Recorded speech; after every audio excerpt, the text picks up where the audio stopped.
The ancient Rome lived and existed in actual fact thanks to slavery, and it's well known. And while much has been written about male slaves, the lives of slave women have not been described in so much detail.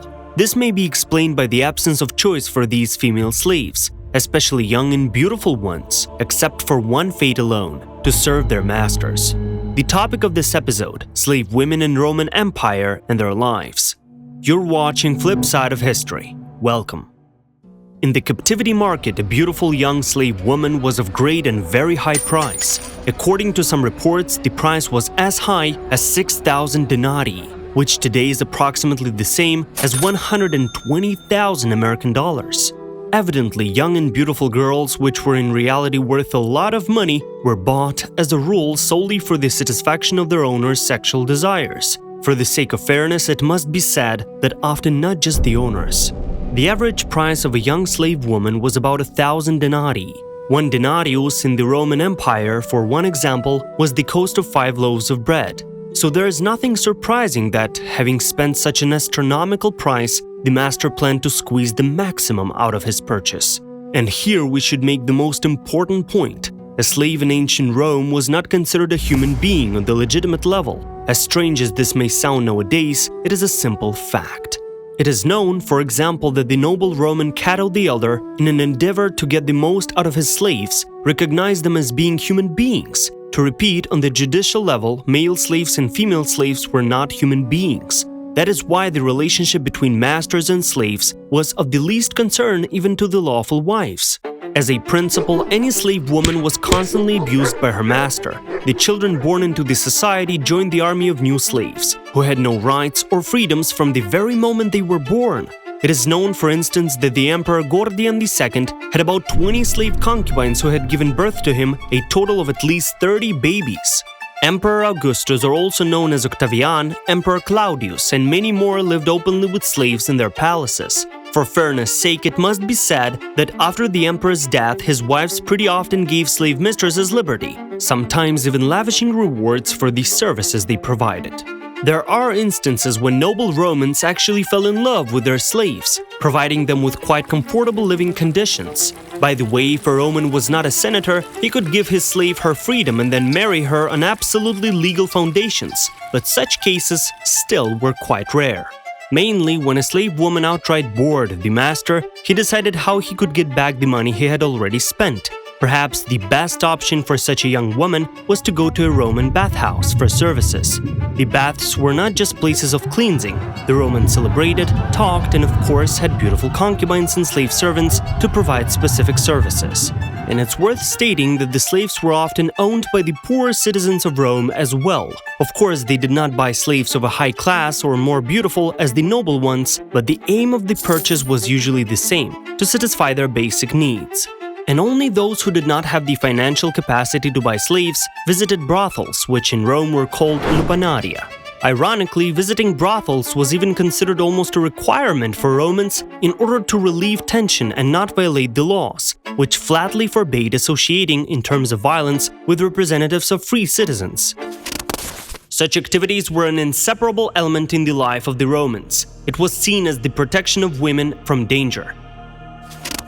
It is obvious that in brothels, too, slaves served clients. Some were loaned out by their owners to regain the investment they spent to buy them. Some were bought by the brothel owners themselves. As a result, prices varied depending on the class of the brothel and the position of the slave woman in the structure of the brothel hierarchy. Old and unpopular slaves provided services for as little as 2 copper coins. We should also underline that it was in brothels that the Romans could get any, even the most forbidden pleasures, which were even banned within the Roman society itself. We take a look at the level of entertainment with slave women of a higher status, despite the fact that the Romans considered women for pleasure and regarded them as something resembling humans but of the lowest class. These same young women gradually became even fashion setters. The average Romans began to copy their transparent clothes and use cosmetics. Even more so, those women who served the Romans in the baths, with a little cleverness and insight, were able to get the most out of their status. In this sense, it is not a secret that even ancient Roman poets dedicated their works to such ladies. This stems from the idea that official Roman morality imposed too many restrictions on intimate life, especially in the relationship with a woman.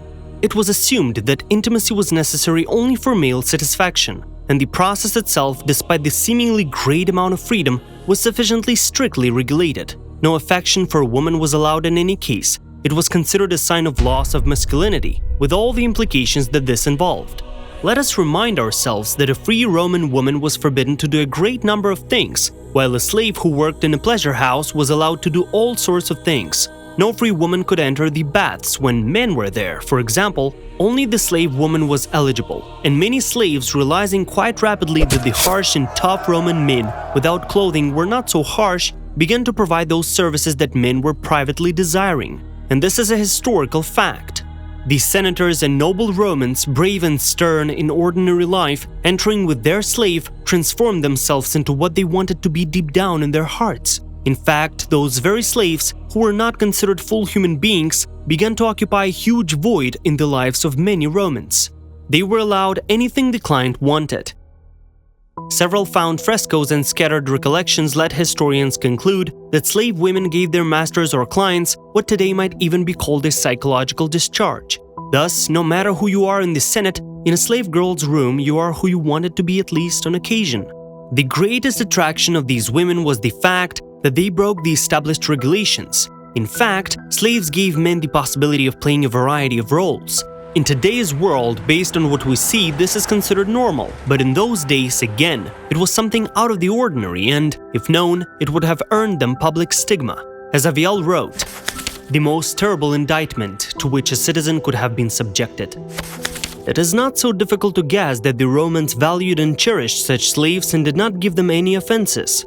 The archaeologists found enough gold and other adornments engraved with phrases such as "to a slave from a grateful master." But another, if we might say so, kind of pseudo-forbidden pleasure that the masters engaged in with the slave women should also be noted.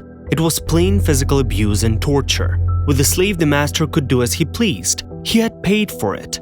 This is why many free Roman men and Roman women took all their hatred out on their slaves. For example, one Roman tract tells of a slave who just happened to be in the wrong place and at the wrong time. The slave's mistress tied her to the bed and whipped her with such a force that the screams of the poor woman could be heard even in the street. Even in the emperor's palaces, slaves became objects for rage release. The emperor Augustus amused himself in this way. Historically, the names of the landowner Domaphilus and his wife Megales have been known to us. The couple saw the meaning to life in humiliating and degrading slaves in every possible form.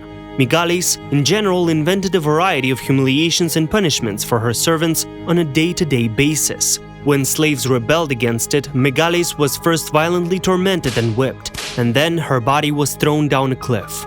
Another uncanny entertainment with slaves, both men and women, was the use of them as subsistence food. Even Seneca wrote about one such farmer in his tractate on mercy. "Any man should hate Vedius Pollion even worse than his slaves hated him, for he fattened the Mores with human blood and ordered that anyone who did wrong be thrown into a body of water that consisted of nothing more than a pit of snakes. He owed thousands of deaths whether he fed the Mores for his stable by throwing them slaves or whether he kept the Mores only to feed them that way." And at last, also not legally forbidden but from the point of view of just human morality, torture of female slaves was a forbidden pastime.